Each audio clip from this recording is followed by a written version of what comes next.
स्वयंपाकात स्वादाची जान, डीएम मसाले तुमच्या घराची शान. छत्रपती शासन महिला गृह उद्योग कबनूर इचलकरंजी घेऊन येत आहेत अस्सल परंपरेची मराठमोळी चव म्हणजेच डीएम मसाले. मटन मसाला, चिकन मसाला, धणे पावडर, गरम मसाला, बिर्याणी मसाला, तिखट चवदार मसाले आणि चटणी म्हणजेच डीएम मसाले. तर आजच आपल्या जेवणाची रंगत वाढवण्यासाठी केमिकल विरहित डीएम मसाले, गृहिणींच्या मनातले मसाले आणि चटणी अवश्य वापरा. डीएम मसाले महिला बचत गटाद्वारे करणारे स्वच्छ माफक दरामध्ये म्हणजेच डीएम मसाले. संपर्क दिव्याताई मगदूम, मोबाईल 91 30 80 22 55.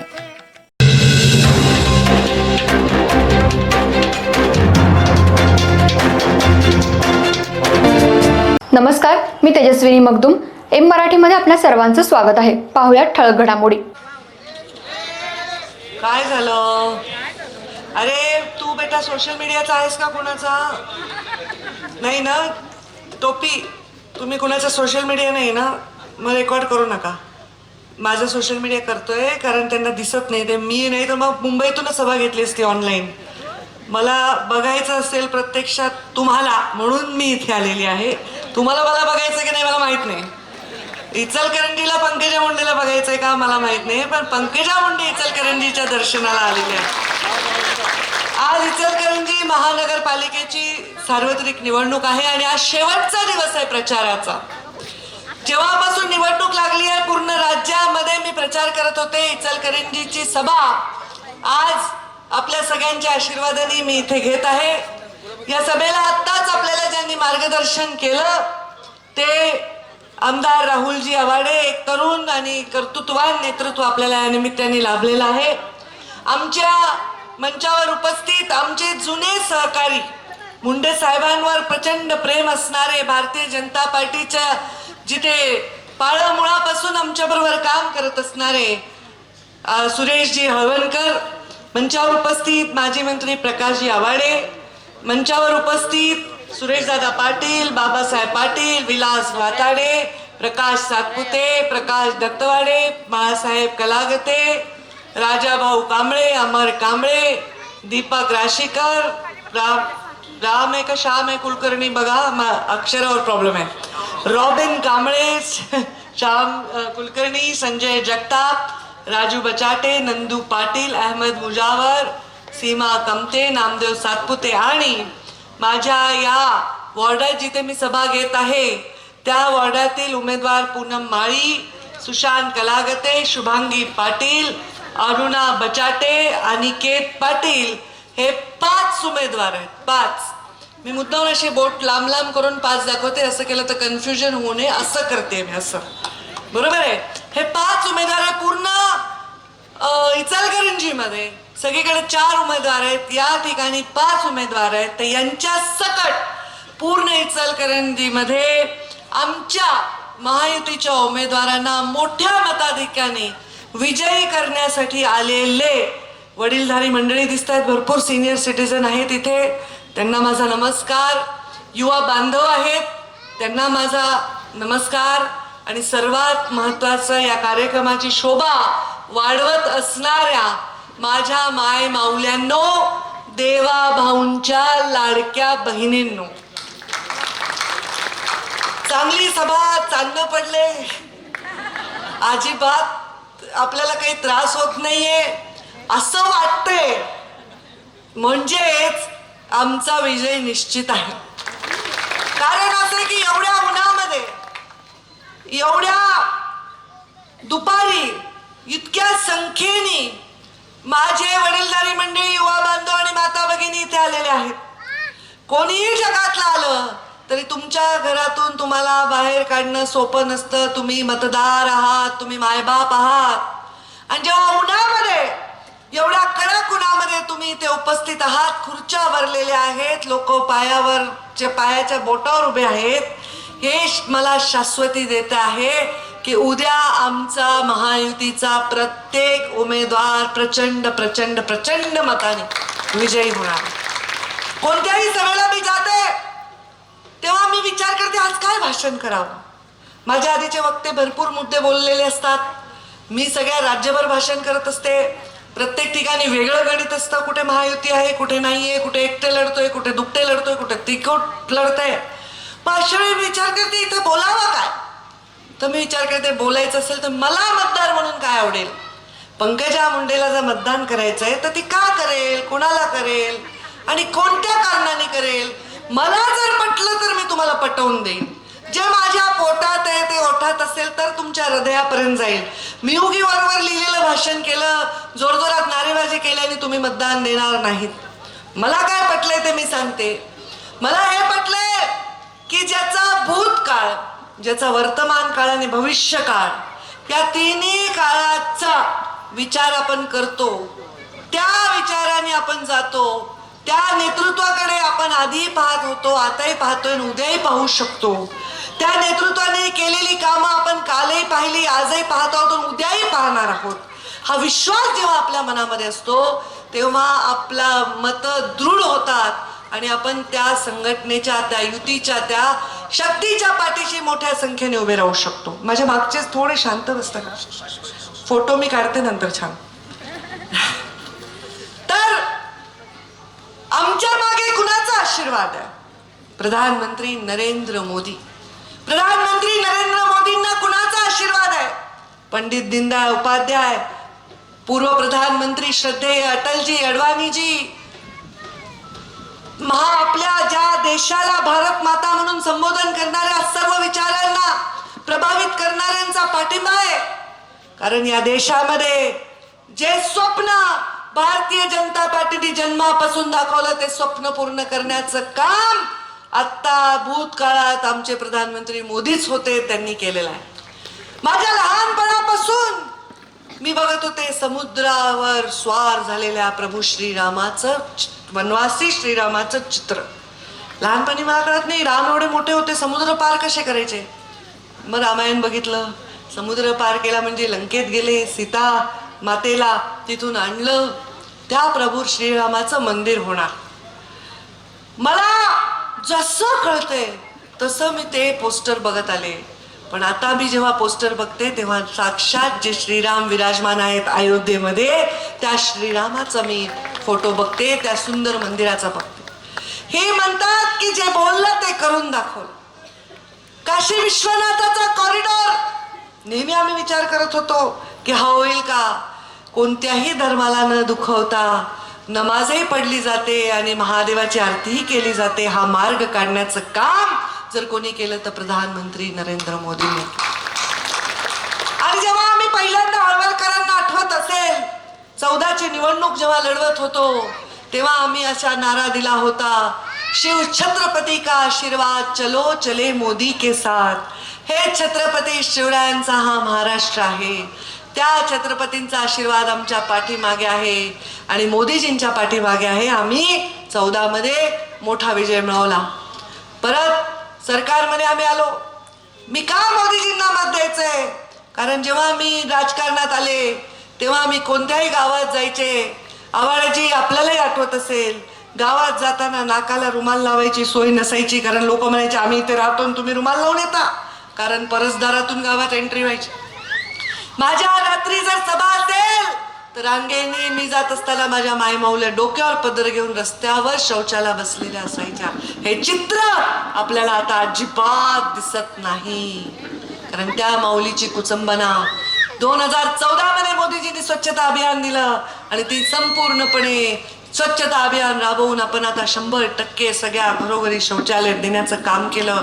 हा विचार का हो कधी स्वातंत्र्यापासून आला नाही का. आपल्या देशामध्ये ज्या ब्रिटिशांनी राज्य केलं, एवढं सुंदर जगावर राज्य केलं, त्यांनी इथे आले तेव्हा का नाही वाटलं की आपल्या लोकात जेव्हा स्वातंत्र्य मिळाल्यावर सरकार आलं त्यांना का नाही वाटलं की हे आपण करायला पाहिजे होती. साधी गोष्ट होती. हर घर नल अभियान माऊलीच्या डोक्यावरची घागर काढून ठेवायला पाहिजे होती. हे का आधीच्या सत्ताधाऱ्यांना वाटलं नाही. का आधीच्या सत्ताधाऱ्यांना वाटलं नाही की चुली समोर स्वयंपाक करणारी खोकणारी ही माऊली, हिच्या हृदयावर, हिच्या तब्येतीवर, हिच्या फुफ्फुसावर परिणाम होतो, तिला गॅसची शेगडी दिली पाहिजे. का नाही वाटलं. म्हणून म्हणलं भूतकाळ, वर्तमान काळ आणि भविष्यकाळ. जे बोललं ते करून दाखवलं आणि त्याच्यावर थांबलो नाही. ज्याची कल्पनाही आपण नाही करू शकत तेही करून दाखवण्याचं काम प्रधानमंत्री नरेंद्र मोदीजींच्या नेतृत्वाखाली चालू. तिसऱ्यांदा अपूर्ण बहुमताने ते प्रधानमंत्री झालेले आहेत आणि एक खूप सुंदर कार्यक्रम त्यांनी आम्हाला दिलेला आहे, तो म्हणजे नमामि गंगेचा कार्यक्रम. मी आता पर्यावरण मंत्री आहे आणि तुमच्याकडे आहे काळा ओढा. काळा ओढा ना, आता त्या काळा ओढ्याला गोरा ओढा करायला लागेल आपल्याला, बरोबर आहे की नाही? काळा पैसा संपवला, काळा ओढा कसा ठेवायचा? या काळा ओढ्याचं प्रदूषण संपवायचं असेल तर नमामि गंगेसारखे, नमामि चंद्रभागा, नमामि इंद्रायणी, मुळा, मुठा हे सगळे प्रकल्प आपण राबवत आहोत.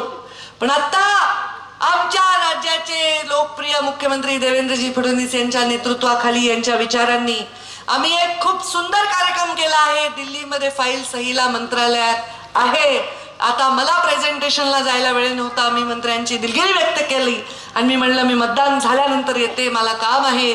आता तेज नदी पुनर्जीवनाचं आमचा संकल्प, आमची फाईल मंजूर झाली तर देशामध्ये महाराष्ट्र हे पहिलं राज्य असेल जे सर्व नद्यांच्या पुनर्जीवनाचा पूर्ण आराखडा करून, पूर्ण मॉनिटर करून सगळ्या नद्या शुद्ध करण्याचं काम करेल.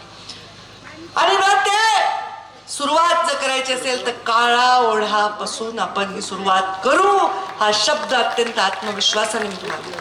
हे पहा, संरक्षण भिंती बांधणं वेगळ्याचं काम आहे, कचरा उचलणं वेगळ्याचं काम आहे, कचऱ्याचं व्यवस्थापन करणं वेगळ्याचं काम आहे.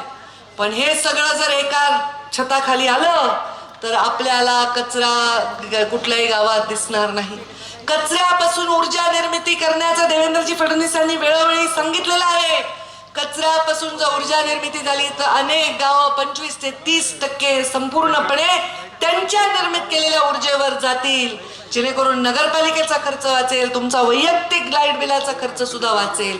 शेवटी आता आपण डोंगर उभे करू शकत नाही, आपण दर्या तयार करू शकत नाही, आपण नद्या परत आटलेल्या सगळ्या जिवंत करू शकत नाही, आपण पर्यावरण पूर्ववत करू शकत नाही. मग तंत्रज्ञानाचा वापर करून आपण मानवाने केलेला कचरा, आपण केलेली घाण, आपण प्रदूषित केलेल्या नद्या यांना परत जिवंत करण्याचं अत्यंत पवित्र काम हे प्रधानमंत्री नरेंद्र मोदीजींच्या नेतृत्वाखाली आम्ही हातात घेतो. आणि मी जेव्हा एखादं काम हातात घेते तर ते मी करते. मला आठवतं, दुष्काळी भाग होता, आळवणकर साहेबांना आठवत असेल. मी मराठवाड्यातून आहे, बीड जिल्ह्यातून आले. अत्यंत दुष्काळ होता. 2013 मध्ये प्यायला पाणी नव्हतं. राजनाथजी जालना जिल्ह्यात आले होते, एका आडामध्ये 5000 पोहरे होते आणि घागरभर पण पाणी नव्हतं. मुंडे साहेबांनी उपोषण केलं आणि सांगितलं की आमच्या हक्काचं पाणी आम्हाला द्या. तेव्हा मला सांगितलं की आपण एक काम केलं पाहिजे, नदी नाल्यांचं खोलीकरण केलं पाहिजे, मातीचे छोटे छोटे बंधारे बांधले पाहिजे, पाणी अडवा आणि पाणी जिरवा केलं पाहिजे, लोकांची अडवा आणि लोकांची जिरवा नाही झालं पाहिजे. त्याच्यासाठी आम्ही जलयुक्त शिवार केलं. या देशामध्ये सगळ्यात महाराष्ट्राने हे जलयुक्त शिवार सगळ्या देशाला दिलं. स्वतः वसुंधराजे शिंदेने मला फोन केला की पंकजा, तुझी पूर्ण टीम राजस्थानला पाठव, मला तिथे जलयुक्त शिवार करायचंय. जलयुक्त शिवारच्या आधी 2500 टँकर माझ्या जिल्ह्यात होते, एकही टँकर राहिला नाही. पुढचे 5 वर्षही टँकर राहिले नाही. म्हणजे मी जरी राजकारणात नाही राहिले तर पाणी मात्र घरात घरात गेलं. देवेंद्रजी फडणवीसांची महत्वाची योजना जलयुक्त शिवार, आजही त्याचं कौतुक होतं. मुख्यमंत्री ग्राम सडक योजनेचं कौतुक होतं. जर एखाद्या गोष्ट ठाणली तो फिर मैं अपने आपकी भी नहीं सुनती, बाप की सुनती हूँ, आपने आपकी नहीं सुनती. आणि मग कष्ट करायला, संघर्ष करायला, पटवून द्यायला, नेत्यांच्या समोर जाऊन विषय मांडायला कमी पडणार नाही. हे आमच्यावर आमच्या पक्षाचे संस्कार आहेत. आता मी हे जाऊन हे विषय मार्गी लावणार म्हणजे लावणार. पुढची खेप तुमच्या काळ्या ओढ्याच्या संदर्भातच होईल आणि त्याच्या पुढच्या भविष्याचा, त्याचा काळात चेहरा आपण बदलून टाकू. इथल्या टेक्स्टाईल इंडस्ट्रीमुळे झालेलं प्रदूषण मोठं आहे. आता काही रेड झोन असतात, तिथे इंडस्ट्रीला परवानग्या दिल्या असतात, प्रदूषण गृहीत धरलेलं असतं, त्याच्यावरही तंत्रज्ञान प्रयत्न करू. ZLD, झिरो लिक्विड डिस्चार्ज, हे आता भविष्य आहे. आणि जे पाणी आपण वापरतो, जे सांडपाणी म्हणून टाकतो, त्यालाच प्रक्रिया करून पुन्हा वापरता येतं. जरुरी नाही की ते प्यायला वापरायला पाहिजे माणसाच्या, पण ते आपण झाडांना देऊ शकतो, आपण ते पाणी ट्रीट करून शेतीला का देऊ शकतो. या सगळ्या गोष्टींवर ZLDच्या माध्यमातून प्रयोग होत आहेत. खूप तंत्रज्ञानाचा वापर होतो. हे झालं माझं खातं. फक्त माझ्या खात्याचं मला काही कळतंय का हे तुम्हाला सांगण्यासाठी मी बोलले. नाही तुम्हाला वाटतं ह्यांना काय कळतंय पर्यावरणाचं. ताई यायला भाषा, आधी तर ग्रामीण मंत्री होत्या, ग्रामीण माणसाला काय पर्यावरण कळतं. तर म्हणून मी तुमच्याशी हे बोलले. महत्वाचा विषय मी सांगत होते की भूत, भविष्य आणि वर्तमान. या सगळ्या नद्यांचं पुनर्जीवन, मोठे मोठे नॅशनल हायवे, आमच्या गडकरी साहेबांचा उल्लेख केला नाही तर ते अपूर्ण राहील. या महाराष्ट्राला त्यांनी महामार्गाने नटवलंय. आज समृद्धी मार्ग बघा, आज इथे काय आपल्या काय ते शक्ती पीठांचा मार्ग बघा. मी अष्टविनायक केलं होतं माझ्या आईला घेऊन. आत्ता काही माझ्या पोटातलं पाणी हल्लं नाही. आणि हेच अष्टविनायक मी 10 वर्षापूर्वी केलं, एकही मनका जागेवर राहिला नव्हता. ही परिस्थिती होती. मुंडे साहेबांचा प्रचार मी केला 2009 मध्ये. मणक्याचा कायमचा आजार मला लागला. पण जेव्हा मी लोकसभेच्या माझ्या प्रचारात गेले, मला गाडीमध्ये मी जेवत होते, कधी कधी घाईमध्ये स्नान करून यायचे, गाडीतच तयार व्हायचे. जरा पण माझं इकडे तिकडे मेकअप झाला नाही. मेकअप मी काही फार करत नाही, पण तरी म्हणजे मला असे रस्ते झाले. म्हणजे हे स्वप्न मुंडे साहेबांनी मला आठवतं, ते बिचारे पूर्ण करायला जीवित राहू शकले नाही, पण ते स्वप्न पूर्ण झालं. किती प्रगती झाली. आज तुम्ही इथून मुंबईला गेल्यावर बघा किती प्रगती झाली, किती रोड झालेत, कोस्टल हायवे झालेत, मेट्रो झालेत, भुयारी मार्ग झाले. हे आम्ही केलंय ना, हे करून दाखवलंय ना. मग आता आमचं दिल्लीत सरकार आहे, आमचं राज्यात सरकार आहे, पुन्हा इथं सुद्धा महायुती आहे. तुम्हाला तर कशाचीच प्रॉब्लेम नाहीये. मग जर आमच्या कमरेला चाव्या आहेत सत्तेच्या, आणि त्या चाव्या गरिबांसाठीच फक्त आम्ही तिजोरीला लावतो, तर का बरं तुम्ही आम्हाला नाही मत देणार? आम्ही जनधन योजना आणली तेव्हा जुने नेते म्हणायचे दुसऱ्या पक्षाचे, दिल्लीतून 1 रुपया पाठवला तर 15च पैसे मिळतात गल्लीमध्ये. पण आमच्या मोदींनी 1 रुपया पाठवला तर 1 रुपयाच मिळतो. उलट आमचे देवेंद्रजी अजून त्याच्यात 4 पैसे घालून देतात.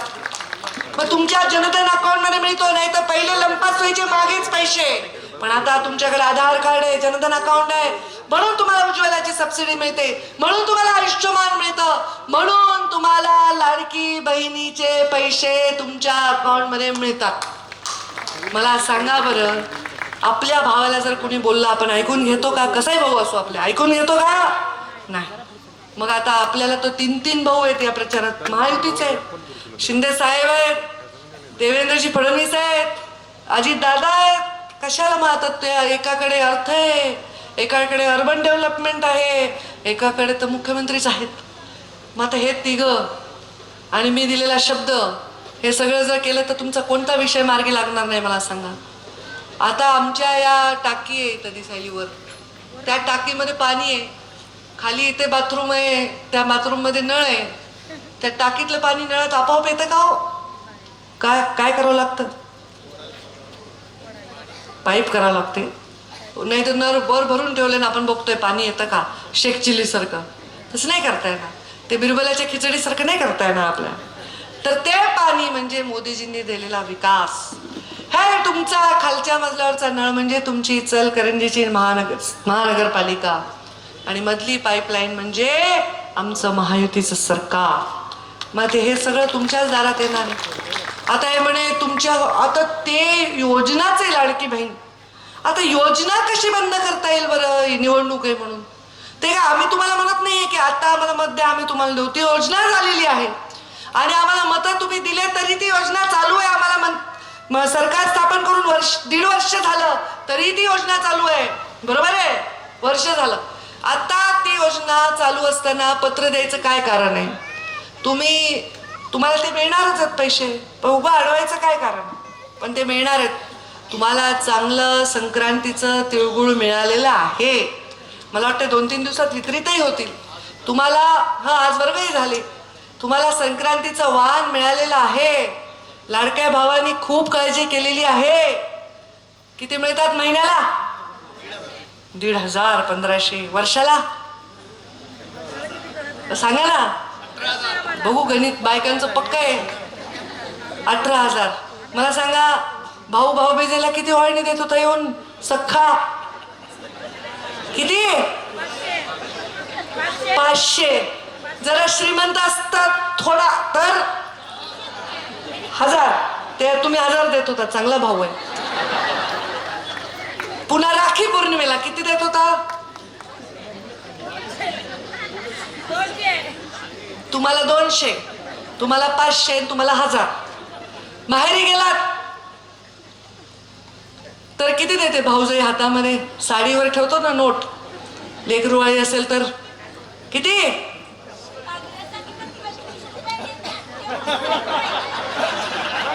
बोला, काय म्हणलात तुम्ही? परत सांगा.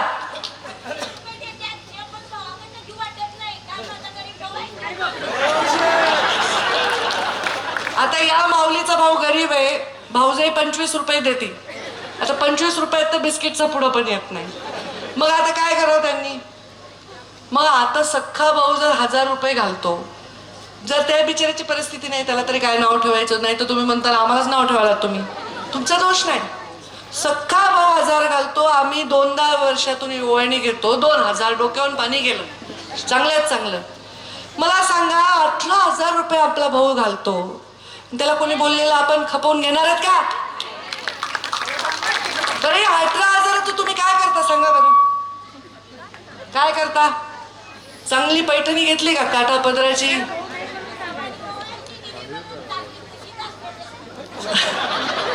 हे भाऊजाईवर चाललंय. चांगली पैठणी नाही घेतली, एखादा दागिना केला का? सोनं एवढं महाग आहे दागिना तर विसरूनच जा. का हॉटेलमध्ये जाऊन जेवलात मस्त, पार्टी बिटीत आपण करत नाही, ते भावा यांचं काम आहे. मग आता हे 18,000 रुपये तुम्ही कशाला वापरता मला खरं सांगा? कशाला वापरता? राशन मोदीजी देत आहेत, गॅस देत आहेत, वेगवेगळ्या सबसिडी देत आहेत, शेतकरी सन्मान योजना मिळतात. 18,000 तुम्हाला दिलेत, ते तुमच्या सन्मानासाठी दिलेले आहेत. तुम्ही ते वापरता, ते स्वतःसाठी वापरत नाही. मला माहिती आहे, मुलीला जर कम्प्युटरचा क्लास करायचा आहे, त्याची फी 2,500 रुपये आहे, तर ही माऊली ते पैसे काढून देते जे लपवून ठेवलेले असतात, अकाउंटमध्ये असतात, नाही तर डाळीच्या डब्यात असतात. तुम्ही काय असे उघड ठेवता का? नवऱ्यापासून लपवता की नाही पैसे? तो आपला धर्म आहे, लपवलेच पाहिजे, नाही तर गेले म्हणून समजा. मग सासऱ्याला खूप खोकला आलाय, काय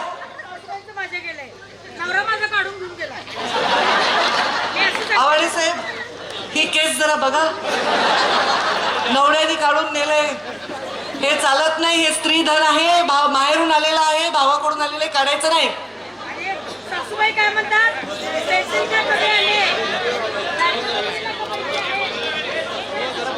नवऱ्याला व्याज लावा.